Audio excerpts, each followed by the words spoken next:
अस्सलाम वालेकुम। कुछ वर्ब्स आपको बताऊंगा, सिंपल वर्ब्स, ठीक है। comprare, comprare होता है ख़रीदना, टू बाय, ख़रीदना, comprare, ठीक है।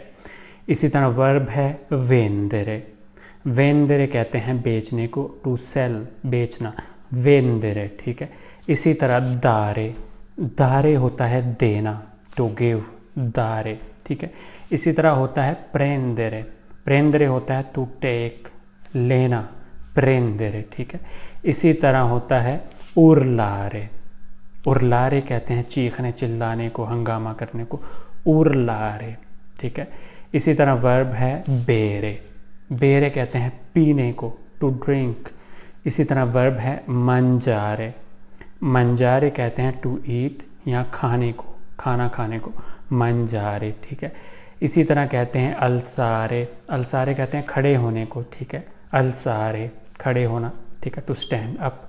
इसी तरह sedere, sedere कहते हैं टू सिट डाउन को, बैठने को, sedere।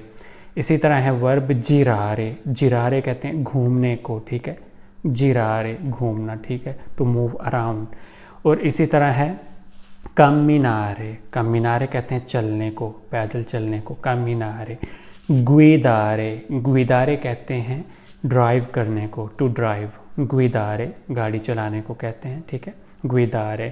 और इसी तरह एक वर्ब है godere, godere है to enjoy, to have fun, मज़ा करना, लुत्फ़ उठाना, godere, ठीक है।